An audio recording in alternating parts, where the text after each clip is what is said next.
Welcome to SR English Institute. This is R. Sharma. Today I am going to talk about the differences among phrase, clause and sentence.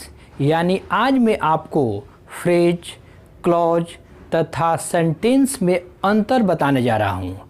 यदि इन तीनों topic में किसी प्रकार के आपका confusion रह गया हो तो आज पूरी तरह से स्पष्ट हो जाएगा। तो let's start this video lecture. सबसे पहले मैं हिंदी से अर्थ स्पष्ट कर रहा हूं आपको, यानी अंतर भी स्पष्ट करूंगा साथ ही साथ। तो ध्यान दीजिए, फ्रेज का अर्थ होता है मुहावरा, वाक्यखंड या वाक्यांश। ये तीनों अर्थ में इसका प्रयोग होता है। तो ध्यान दीजिए, मुहावरा, वाक्यखंड और वाक्यांश, यानी वाक्यों को खंड को वाक्य खंड बोला जाता है, या वाक्यों के अंश का भी मतलब होता है खंड ही, टुकड़ा, यानी a part of a sentence is called phrase. यानी कि किसी सेंटेंस का ये हिस्सा होता है, एक पार्ट होता है, ये पूरी तरह सेंटेंस नहीं होता है। ये हिंदी स्पष्ट कर रहा है। मुहावरा जो हम लोग को जैसा वर्ड लिखा होता है इंग्लिश में वैसा ना होकर उसका अर्थ अपना निकले, वो मुहावरा कहलाता है। यानी फ्रेज का एक अर्थ अपना भी निकलता है। जैसे अ बेड ऑफ रोज, तो जैसा वर्ड है वैसा अर्थ इसका नहीं आएगा। अ बेड का मतलब अ का मतलब एक होता है, बेड मीन्स बिस्तर होता है, रोज का मतलब होता है गुलाब। अब ये तीनों का हम लोग ये वर्ड के आधार पर अर्थ निकालें तो अर्थ नहीं आएगा। इसका अपना अर्थ होता है आराम का स्थान या बच्चों का खेल, इसलिए ये मुहावरा भी होता है। तो ध्यान दीजिए। Next, clause. ये क्लॉज में क्या अंतर है? तो इसका हिंदी से अंतर ये है कि ये उपवाक्य होता है। जैसे किसी सेंटेंस में दो या दो से अधिक वाक्य होते हैं, तो एक वाक्य जो होता है मेन होता है, मुख्य वाक्य होता है, और एक वाक्य उप होता है। जैसे किसी स्टेट में एक मुख्यमंत्री होते हैं जो मुख्य रूप से काम करते हैं, और एक उप मुख्यमंत्री होते हैं जो मुख्यमंत्री के न रहने पर कार्य करते हैं। यानी मुख्य रूप से काम मुख्यमंत्री का होता है। इसी प्रकार ये इस सेंटेंस यानी ये क्लॉज भी उपवाक्य होता है, यानी ये मुख्य वाक्य नहीं होता है। ये सब, जिसको कहते हैं सब सेंटेंस कह सकते हैं, होता है। ये हम लोग आगे स्पष्ट करेंगे जब इसको डीपली हम बताने लगेंगे। तो ये वाक्यांश, यानी ये भी ये फ्रेज जैसा कि वाक्यांश ये होता है उसी प्रकार की ये भी होता है। ये भी वाक्यों का ही पार्ट होता है, ये भी वाक्य का ही पार्ट होता है। तो ये दोनों में अंतर हम लोग डिफिनीशन से स्पष्ट करेंगे। Next, sentence. सेंटेंस का मतलब होता है वाक्य, यानी वाक्य आप जानते हैं जिसमें एक सब्जेक्ट हो, एक वर्ब हो, या एक सब्जेक्ट हो और वर्ब हो, कॉम्प्लीमेंट हो, या एक सब्जेक्ट हो, एक वर्ब हो, या ऑब्जेक्ट या कॉम्प्लीमेंट हो, या एक सब्जेक्ट हो और एक प्रेडिकेट हो। इसका यदि और अर्थ कहें तो इसको सजा या दंड भी होता है।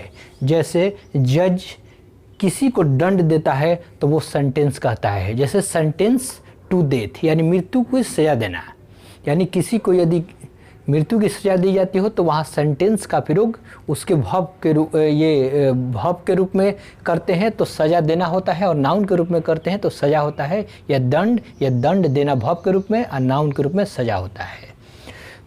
लेकिन हम लोग यहाँ पर वाक्य के सेंस में पढ़ेंगे, न कि सजा और सजा देने के सेंस में पढ़ेंगे। यानी ग्रामर के आधार पर हम लोग को इसको पढ़ना है यहाँ, जिसको हम लोग पढ़ने जा रहे हैं। ध्यान दीजिए, अब हम लोग वन बाय वन कर स्पष्ट करेंगे फ्रेज क्या है। तो ध्यान दीजिए, इसमें तीनों में एक बात कॉमन आपको लगेगा, जो तीनों में मैं लिख रहा हूँ। ध्यान दीजिए, यह है क्या होता है, it is a group of words.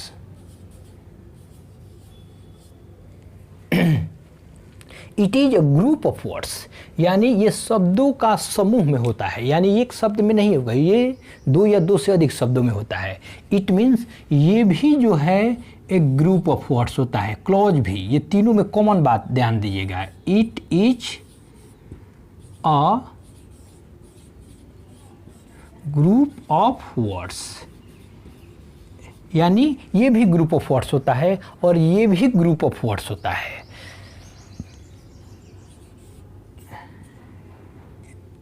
It is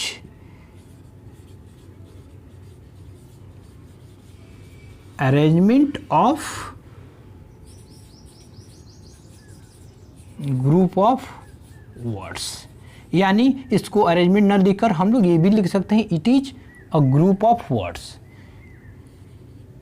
a group of words. यानी तीनों में एक बात देख रहे हैं कॉमन कि ये सभी शब्दों का समूह होता है। तो अब आपको निश्चित तौर में ऐसा लग रहा होगा कि कहीं ना कहीं हम कन्फ्यूजन में रहे होंगे, जो कन्फ्यूजन हमें स्पष्ट रूप से वो नहीं समझ में आया होगा। तो ये ध्यान दीजिए, आपको ये ग्रुप ऑफ वर्ड्स होते हैं, ये तीनों का कॉमन बात यही है। अंतर यहाँ ध्यान दीजिए, ये क्या है, तो ये ग्रुप ऑफ वर्ड्स होता है विच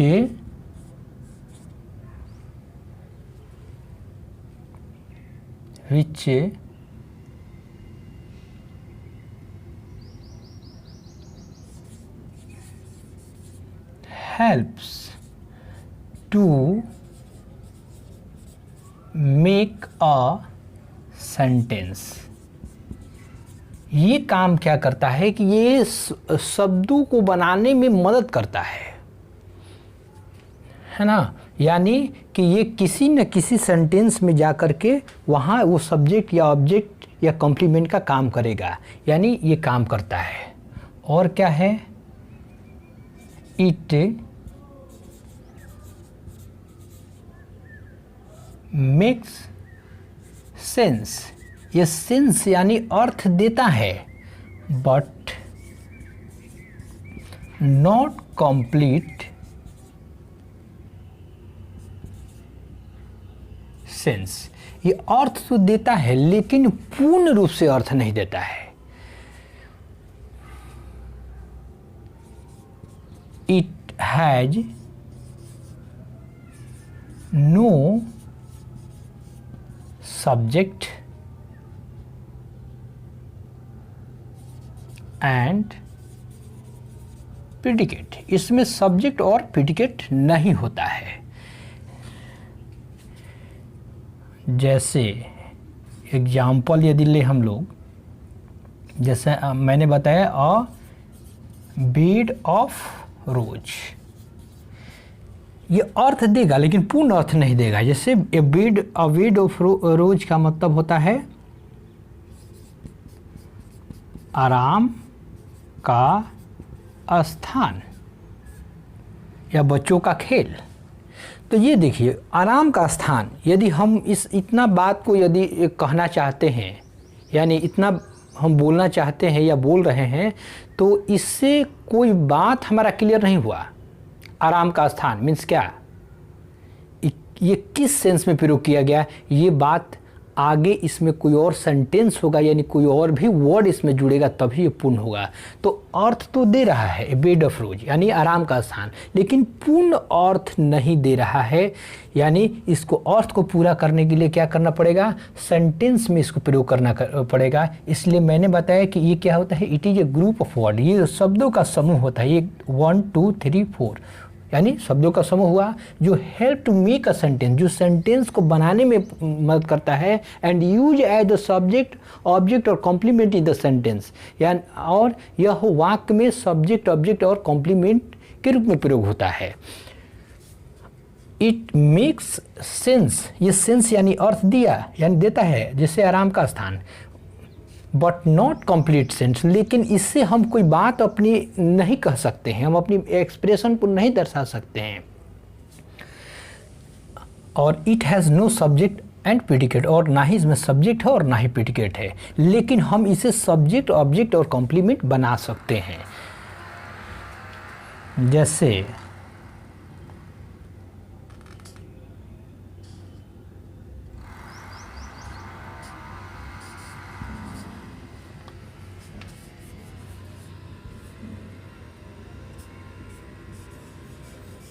दिस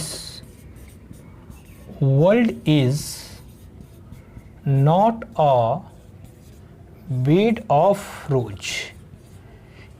देखिए यहाँ पर दिस वर्ल्ड यानी यह दुनिया आराम का स्थान नहीं है। बेड ऑफ रोज मीन्स आराम का स्थान नहीं है, या ये भी कह सकते हैं हम लोग बच्चों का खेल, टू किल द टाइगर, या to kill the tiger is not a bed of rose, यानी किसी टाइगर को मारना बच्चों का खेल नहीं है। तो यहाँ पर हम लोग देख रहे हैं कि यहाँ पर वर्ब के बाद आ रहा है, और ईज के खास तौर में ईज एम के बाद आ रहा है, आने वाला वर्ड को हम लोग कॉम्प्लीमेंट कहते हैं। तो ईज के बाद आ रहा है तो ये कॉम्प्लीमेंट का काम कर रहा है। और भी एक फ्रेज लीजिए, अ नंबर ऑफ, यानी यहाँ भी देखिए तो जैसा है वैसा इसका अर्थ नहीं लगा। माने एक, नंबर में संख्या, ऑफ मीन्स काके की, इसका अर्थ होता है बहुत।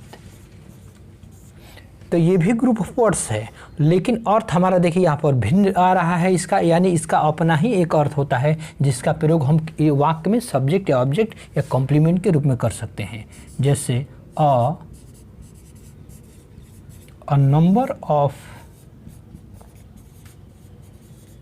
students are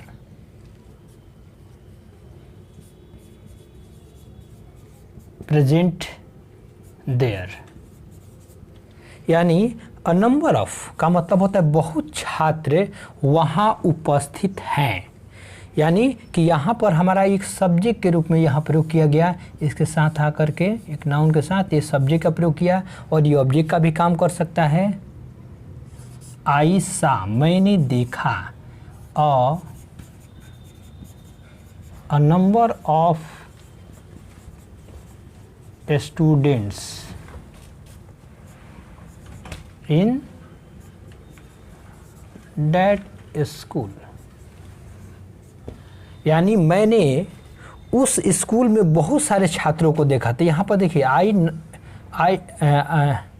A number of students, यहाँ पर जो प्रयोग हुआ यह वाक्य में ऑब्जेक्ट के रूप में प्रयोग हुआ। यहाँ पर जो प्रयोग हो रहा था ये सब्जेक्ट के स्थान पर प्रयोग हो रहा था, यहाँ पर जो प्रयोग हुआ ये ऑब्जेक्ट के स्थान पर प्रयोग हो रहा है। तो इस तरह से हमारा कोई भी फ्रेज ये किसी वाक्य का सब्जेक्ट भी बनाया जा सकता है, ऑब्जेक्ट भी बनाया जा सकता है, और कॉम्प्लीमेंट भी बनाया जा सकता है।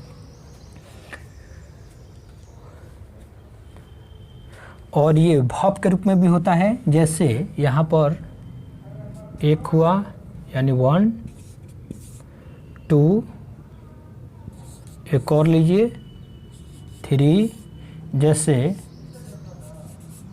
Come back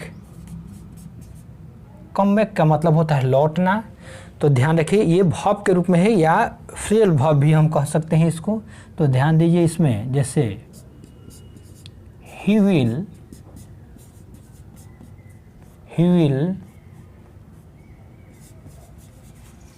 come back from the America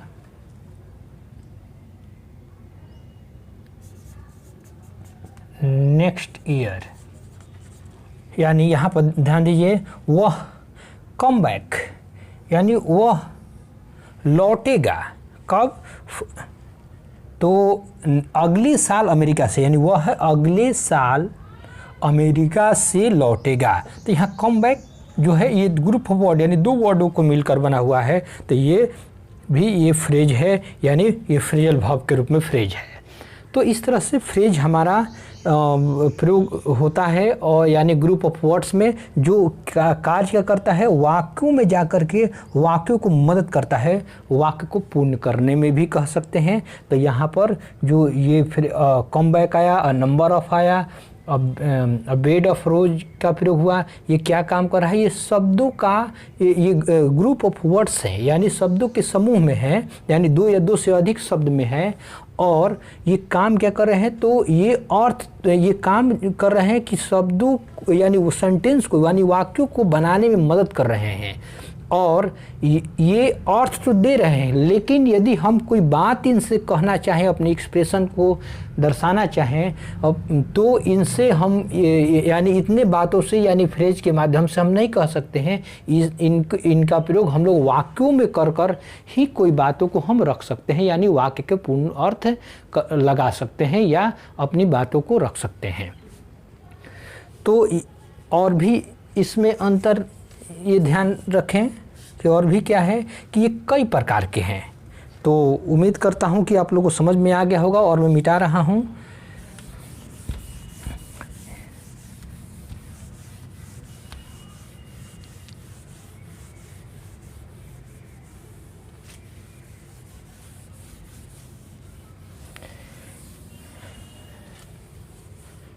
ये कई रूप में प्रयोग होते हैं।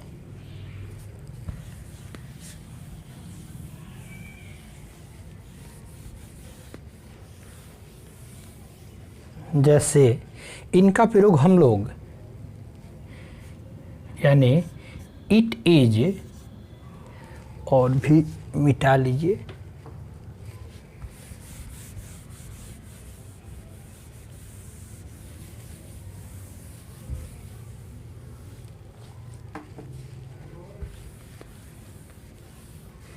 ये जो काज करते हैं इट इज यूज्ड एज, जिनका प्रयोग किया जाता है के रूप में। किन के रूप में? तो ये नाउन फ्रेज के रूप में काम किया जाता है, या इसको कह सकते हैं, इसके काइंड्स भी कह सकते हैं। पहला नाउन के रूप में कार्य करता है ये, और ADJECTIV एडजेक्टिव फ्रेज के रूप में भी कार्य करता है। तीसरा एडवर्ब फ्रेज के भी रूप में कार्य करता है। चौथा वर्ब फ्रेज के भी रूप में कार्य करता है। प्रीपोजिशन फ्रेज या प्रीपोजिशनल भी कह सकते हैं, फ्रेज के भी रूप में काम कर सकते हैं। इसको एडवर्बियल फ्रेज भी कह सकते हैं,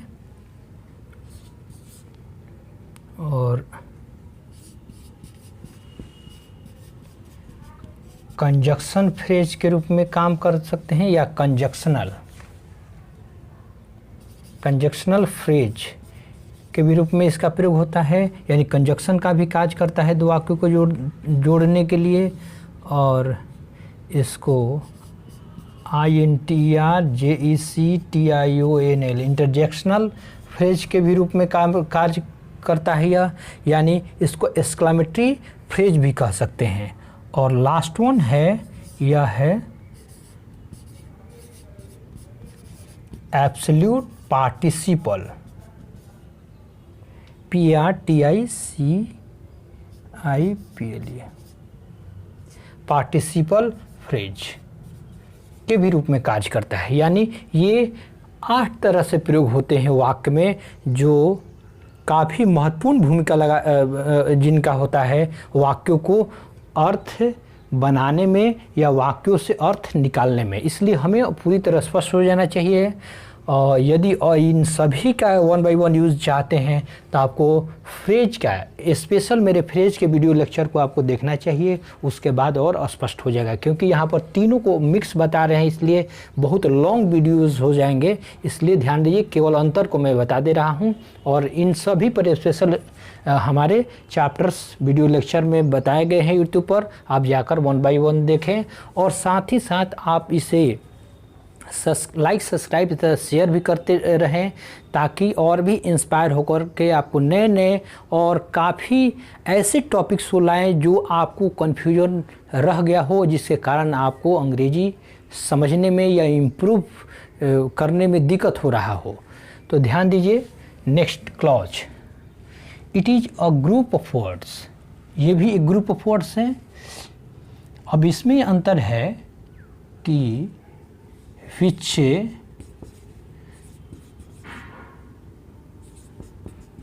sometimes makes a complete sense, make a sense कहिए, और या and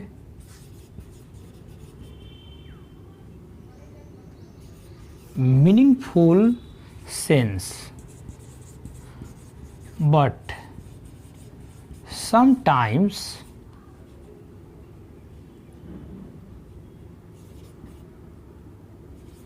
does not make a sense and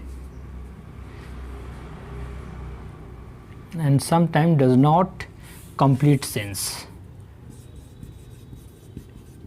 complete sense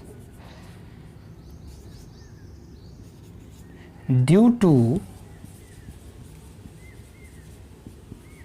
depending on another sentence या क्लॉज यहाँ कहिए, या सेंटेंस भी कह सकते हैं हम। ध्यान दीजिए, यह भी एक शब्द यानी शब्दों के समूह में होता है। विच समटाइम्स मेक अ सेंस, लेकिन यह कभी कभी सेंस देता है। एंड मीनिंगफुल सेंस, या ये भी कह सकते हैं एंड समटाइम्स मेक या कंप्लीट सेंस, ये कभी कभी कंप्लीट सेंस देता है और सार्थक अर्थ देता है, यानी अर्थ भी पूरा करता है और सार्थक अर्थ देता है।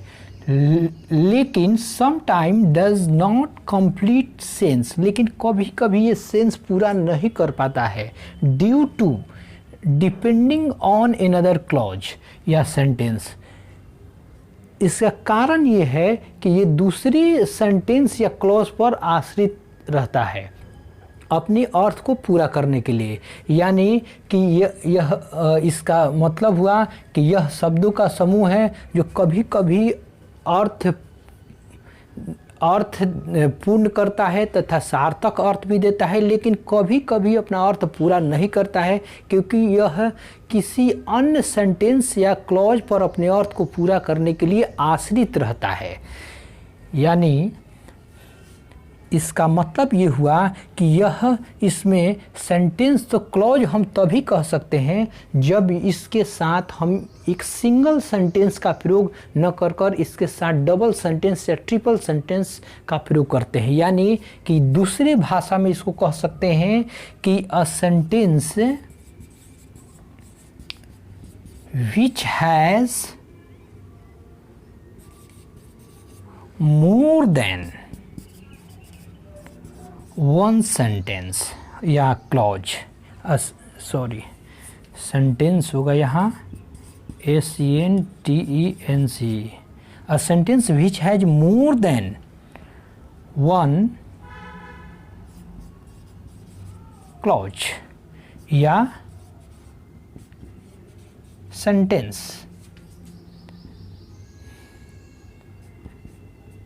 इट्स एवरी क्लॉज कहेंगे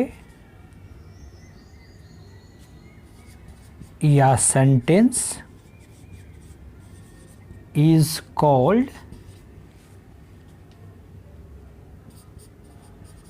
क्लॉज, CLAUSE। कह रहा है कि a sentence which has more than one clause या सेंटेंस, यानी कि कोई सेंटेंस जिसमें एक से अधिक क्लॉज होता है वाक्यों का, यानी अधिक वाक्य कहिए उसको, क्लॉज ही वाक्य होता है। यानी जब एक से अधिक जब वाक्य किसी सेंटेंस के साथ होता है और उसके प्रत्येक भाग को, यानी इट्स एवरी क्लॉज या सेंटेंस इज कॉल्ड क्लॉज। तो उसमें उसके प्रत्येक भाग को क्लॉज कहा जाता है, यानी कभी भी क्लॉज सिंगल सेंटेंस में नहीं आता है। ग्रुप ऑफ वर्ड तो होता ही है, यानी ग्रुप ऑफ वर्ड सेंटेंस होता है, तो सेंटेंस तो है, लेकिन वो यदि सिंगल रहे सेंटेंस तभी उसे सेंटेंस कहेंगे। अदरवाइज यह शब्दों यानी कि अदरवाइज यह यानी दो या दो से अधिक सेंटेंस के साथ इंक्लूड होता है। तो यदि दो सेंटेंस इंक्लूड है एक साथ, तो प्रत्येक सेंटेंस को क्लॉज कहा जाएगा, न कि सेंटेंस कहा जाएगा।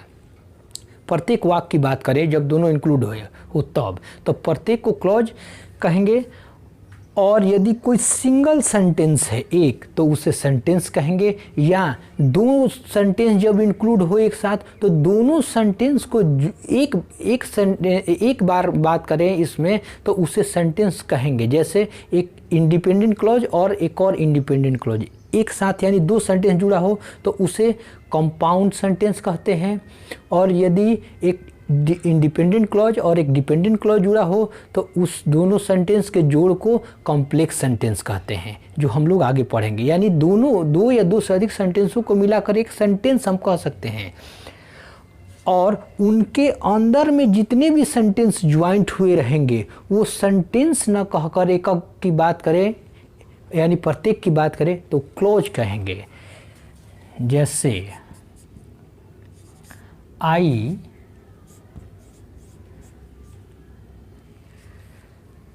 I took my purse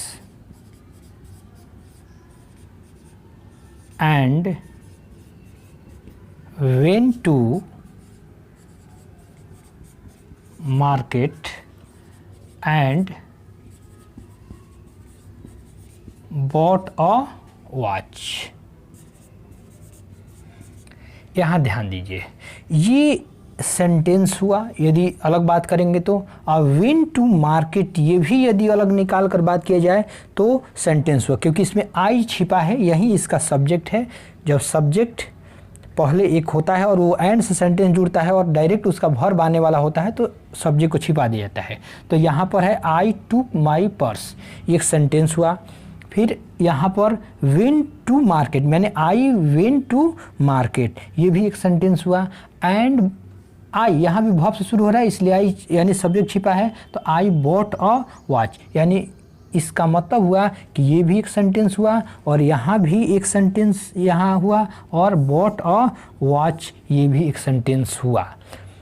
लेकिन अब ये सेंटेंस अलग अलग यदि रहता तब, अब ये क्या है कि एक ही सेंटेंस में कंजक्शन से ज्वाइंट है, यानी एंड यहाँ कंजक्शन है जिसे कोऑर्डिनेटिंग कंजक्शन कहा जाता है। ये कंजक्शन से ज्वाइंट है तीनों सेंटेंस। तो अब यहाँ पर तीनों सेंटेंस को हम लोग सेंटेंस न कहकर एक एक की बात करेंगे, तो ये हुआ क्लॉज, ये भी क्लॉज हुआ, यानी आई टू के पर्स क्लॉज हुआ। एंड वेन टू मार्केट ये भी क्लॉज हुआ, और बॉट अ वॉच ये भी क्लॉज हुआ। यानी प्रत्येक सेंटेंस की अलग अलग बात करेंगे तब जब इंक्लूड रहेगा साथ में। तो इसीलिए मैंने बताया कि sentence which has more than one clause, यानी एक से अधिक जब इसके साथ क्लॉज होता है या सेंटेंस होता है तो उसे क्लॉज कहा जाता है। तो ये प्रत्येक पार्ट को हम लोग क्लॉज कहेंगे। और एक शब्दों में तीनों को मिलाकर यदि बात करें तो यह तीनों सेंटेंस मिलकर क्या है,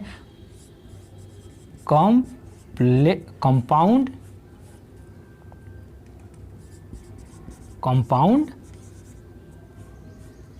सेंटेंस है। यानी तीनों दो या दो से अधिक सेंटेंस मिलाकर हम एक सेंटेंस का नाम रख सकते हैं, लेकिन उसके दो या दो से अधिक जो मिला हुआ सेंटेंस रहेगा उसके प्रत्येक पार्ट को हम लोग क्लॉज कहेंगे, यानी प्रत्येक उसके अंदर के सेंटेंस को क्लॉज कहेंगे। और भी दीजिए, यहाँ पर मैंने ये भी बताया था कि ये कभी कभी अर्थ देता है अपने आप से पूर्ण, और कभी कभी ये आश्रित रहता है दूसरे सेंटेंस पर तो अर्थ नहीं देता है। तो यहाँ देखिए, आई टूक माई पर्स, मैंने एक पर्स लिया, और मैंने ही आई यहाँ छिपा है, वेन टू मार्केट, और ये मार्केट चला गया, ये भी सेंस दिया और अर्थपूर्ण अर्थ दे रहा है, यानी सार्थक अर्थ दे रहा है, क्योंकि ये सब इंडिपेंडेंट क्लॉज है, यानी अपना अर्थ पूर्ण निकाल ले रहा है। And I bought a watch, और मैंने एक घड़ी खरीदा, तो यहाँ ये भी अर्थ पूर्ण निकाल रहा है। तो ये पूरा अर्थ निकाल लिया प्रत्येक सेंटेंस अपना अपना। लेकिन कभी कभी होता है कि एक सेंटेंस को रखने के बाद वो सेंटेंस और भी अपना डिमांड करता है एक और सेंटेंस का, तभी वो अर्थ पूर्ण हो पाता है। जैसे आई विल हेल्प यू, मैं आपको मदद करूँगा, ये बात आया। कब ये मदद करेगा? If you come to me, कह रहा कि मैं आपको मदद करूँगा। If you come to me, जब तू, यानी यदि तुम मेरे पास आओगे, तो यानी ऐसा लग रहा है आपको कि यदि तुम मेरे पास आओगे, ये बात को समझिए। ये कह रहा है कि यदि तुम मेरे पास आओगे, इतना बात कह लेने से क्या आपको लग रहा है कि कुछ ना कुछ बात में छिपा है या नहीं? तो ऐसा लग रहा है इसमें कि यदि तुम आओगे, तो यहाँ पर बात छिपा हुआ है, यानी कि इस सेंटेंस के लिए हमें एक और सेंटेंस, यानी कुछ और बात आगे आना चाहिए, यानी एक और सेंटेंस आना चाहिए। तो ये जो सेंटेंस बोला, तो ये सेंटेंस अर्थ पूर्ण नहीं दे पा रहा है, तो इसके लिए एक और सेंटेंस पर यह आश्रित है कि आई विल हेल्प यू, यानी यदि तुम मेरे पास आओगे तो मैं तुम्हें मदद करूँगा। तो ये यहाँ पर इंडिपेंडेंट क्लॉज हुआ और ये डिपेंडेंट क्लॉज हुआ, यानी कि ये क्लॉज आश्रित है इस क्लॉज पर। तो यानी मैंने बताया कि कभी कभी ये शब्दों के सारा समूह है जो कभी कभी क्या करता है कि अर्थ तो देता, मेक अ सेंस, ये अर्थ देता है और मीन सार्थक अर्थ देता है, लेकिन कभी कभी दूसरे क्लॉज या सेंटेंस पर आश्रित होने के कारण ये अर्थ नहीं देता है। तो इसमें तो हमारा प्रत्येक सेंटेंस अर्थ दिया, लेकिन इसमें क्या है कि एक सेंटेंस अर्थ तो दे रहा था, लेकिन दूसरा जो सेंटेंस था वो अर्थ नहीं दे रहा था, इसलिए डिमांड कर रहा था सेंटेंस एक और सेंटेंस का, जो यहाँ पर इंडिपेंडेंट क्लॉज क्लियर किया, यानी कि यह आश्रित क्लॉज है, यानी डिपेंडेंट है इस पर। तो कभी कभी क्लॉज हमारा अर्थ देता भी है, कभी नहीं भी देता है। कब? जब दो स्वतंत्र सेंटेंस या दो से अधिक स्वतंत्र सेंटेंस यानी इंडिपेंडेंट सेंटेंस एक साथ इंक्लूड हो, तो प्रत्येक सेंटेंस अपना अर्थ दे देता है। लेकिन वही एक इंडिपेंडेंट सेंटेंस के साथ एक डिपेंडेंट सेंटेंस आ जाता है, या दो से अधिक डिपेंडेंट सेंटेंस आता है, तो वो डिपेंडेंट सेंटेंस अपने अर्थ को पूरा करने के लिए इंडिपेंडेंट पर आश्रित रहता है, इसलिए कभी कभी अर्थ क्लॉज नहीं देता है। यानी कि यहाँ पर हमारा ये प्रत्येक सेंटेंस के पार्ट जो हुए वो क्लॉज हुए, यानी ये भी सेंटेंस यदि अलग निकाल दिया जाए, जैसे यू कम टू मी, तुम मेरे पास आओगे, यहाँ इफ न जोड़ा जाए तो ये सेंटेंस ही होगा। लेकिन जैसे एक और इसके साथ सेंटेंस ज्वाइंट किए कि ये सेंटेंस न होकर अब क्लॉज कहलाने लगेगा। तो उम्मीद करता हूँ कि आपको ये क्लियर हो गया होगा। और यानी कि हम इसमें ये भी कह सकते हैं कि क्लॉज दो प्रकार का होता है, ध्यान दीजिए। आप लोग स्क्रीनशॉट लेते जाएं। इसमें क्या है कि क्लॉजेस जो हैं हमारा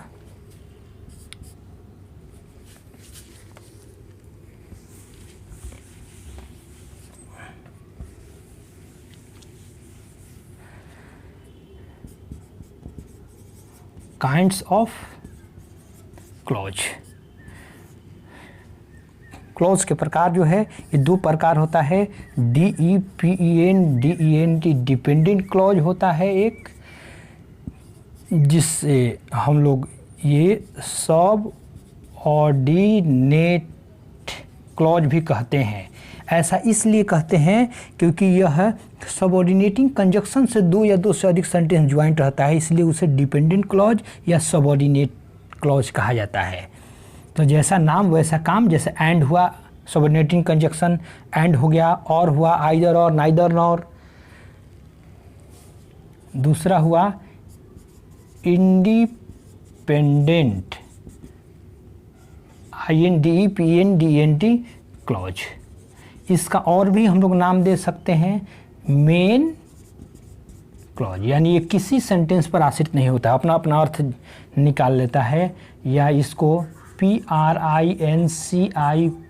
प्रिंसिपल क्लॉज भी कहते हैं, यानी इंडिपेंडेंट क्लॉज कहें, चाहे मेन क्लॉज कहें, या चाहे प्रिंसिपल क्लॉज कहें, ये तीनों नाम से पुकार सकते हैं। इसे एक और भी नाम दे सकते हैं कोऑर्डिनेट, COORDINAT, कोऑर्डिनेट क्लॉज भी होता है यह, यानी कोऑर्डिनेट क्लॉज भी इसे कहते हैं क्योंकि यह कोऑर्डिनेटिंग कंजक्शन से जुड़ा होता है, जैसे डैट, की या जो, हु मीन्स जो, या की क्या, है ना, की कौन, हुज यानी इसका किसका, जो हम लोग अर्थ लगाते हैं। यानी कि जैसे नरेशन में WH क्वेश्चन वर्ड, यानी जितने भी WH क्वेश्चन वर्ड का प्रयोग दो वाक्यों को जोड़ने के लिए रिलेटिव प्रोनाउन के रूप में किया जाता है, यानी रिलेटिव प्रोनाउन एक कंजक्शन का भी काम करता है, तो वहाँ पर वो सभी यानी WH क्वेश्चन वर्ड आपका ये कोऑर्डिनेटिंग कंजक्शन में आएगा। इसके अलावा भी है, यदि इसको और भी डीपली आप कंजक्शन को जानना चाहते हैं तो आप जाकर के कंजक्शन के स्पेशल हमारे द्वारा बनाए गए वीडियो लेक्चर को आप देखें, उसमें पूरी तरह से इंग्लिश और हिंदी और उसका पूरी तरह से सेंटेंस को स्पष्ट किया गया है। तो उम्मीद करता हूं कि आपको ये समझ में आ गया होगा। अब लास्ट वन है सेंटेंस, वाक्य, जिसको वाक्य भी कहते हैं, सजा भी बोलते हैं हिंदी में, और सजा देना भी बोलते हैं, लेकिन हम लोगों को उससे कोई रिलेशन यहाँ पर नहीं है। जो हम पढ़ने जा रहे हैं यहाँ पर हम लोग वाक्य सेंस में पढ़ेंगे, तो ये भी ध्यान दिए। इट इज़, ये भी एक ग्रुप ऑफ वर्ड होता है, लेकिन ये क्या होता है, एक अरेंजमेंट होता है। हालांकि इसमें भी सेंटेंस था, it is an arrangement of group of word, ये भी था। तो it is in an arrangement, ARRANGEMENT, arrangement of a group of words that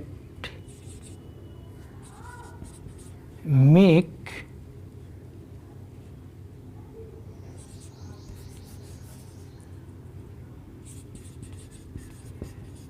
complete sense and complete and भी दे सकते हैं यहाँ पर, complete and meaningful.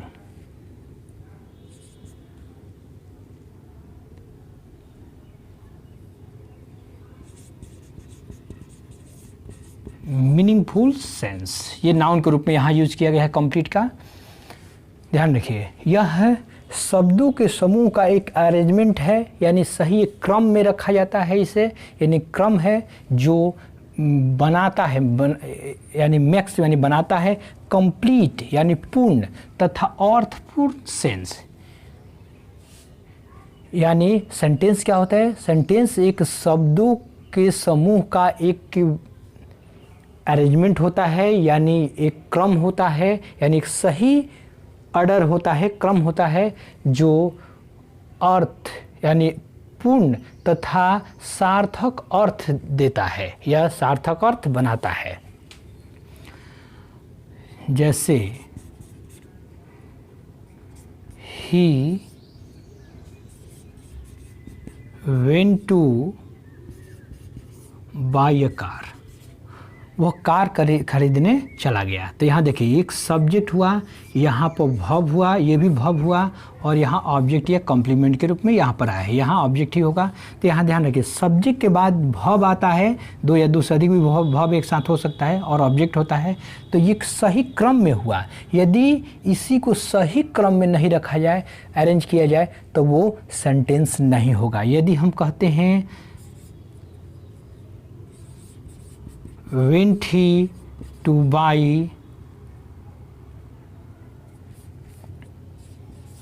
a car, यहाँ देखिए हमारा verb आ गया, उसके बाद सब्जेक्ट आया, फिर यहाँ पर verb आ गया, फिर यहाँ पर ऑब्जेक्ट आ गया, यानी कि यह सही क्रम में नहीं है। इसलिए ये अरेंजमेंट एक ग्रुप ऑफ वर्ड है, और इस ग्रुप ऑफ वर्ड को हम सटीक और सही अरेंजमेंट भी करना है, तभी वो सेंटेंस बनेगा। नहीं तो कोई भी सेंटेंस ग्रुप ऑफ वर्ड में रख देने के, यानी ग्रुप ऑफ वर्ड में कोई किसी को रख दीजिए, तो वो सेंटेंस नहीं हो जाएगा। उसमें सही क्रम भी होना चाहिए, अर्थ भी पूर्ण होना चाहिए और एक सार्थक अर्थ होना चाहिए, यानी सही अर्थ होना चाहिए जिससे कुछ मीनिंग निकले, तभी वो सेंटेंस होगा। तो मैं उम्मीद करता हूँ कि आपको सेंटेंस क्लियर हो गया होगा। अब ये सेंटेंस जो है काइंड्स की बात करें यदि, तो काइंड्स इसका होता है ये, there are 3 kinds of sentence. पहला होता है सिंपल सेंटेंस यानी साधारण वाक्य, दूसरा होता है कंपाउंड, COMPOUND कंपाउंड सेंटेंस होता है जिसको हम लोग संयुक्त वाक्य कहते हैं, और तीसरा होता है कॉम्प्लेक्स सेंटेंस। कॉम्प्लेक्स सेंटेंस का हिंदी होता है मिश्रित वाक्य या जटिल वाक्य। तो ये 3 वाक्य होता है। तो मैं उम्मीद करता हूँ कि आपको सेंटेंस ये तीनों भी क्लियर हो गया होगा, यानी तीनों सेंटेंस को की डिफिनीशंस वाइज यदि आप समझना चाहते हैं तो इसके लिए आप स्पेशल हमारे द्वारा बनाए गए सेंटेंस पैटर्न में वीडियोस हैं, इसको आप जाकर देख सकते हैं। और भी एक वीडियोस लेक्चर में बनाऊंगा इस पर, सेंटेंस पर, जो सेंटेंस के अलग अलग तरह के रूप देखे जाते हैं। ये आपका पैटर्न के आधार पर है और आपके रूप के आधार पर, और भी आपका सेंटेंस के प्रकार होते हैं जो आपको स्पेशल वीडियोस लेक्चर में मैं बताऊंगा। तो समझ लिए ये क्या होता है। ये शब्दों का, एक बार फिर से समझ लीजिए निचोड़, ये शब्दों का समूह होता है जो अर्थ तो देता है लेकिन पूर्ण अर्थ नहीं देता है, क्योंकि यह इससे हम कोई बात को, यानी फ्रेज के माध्यम से हम अपनी बातों, पूरी बात को नहीं बता सकते हैं।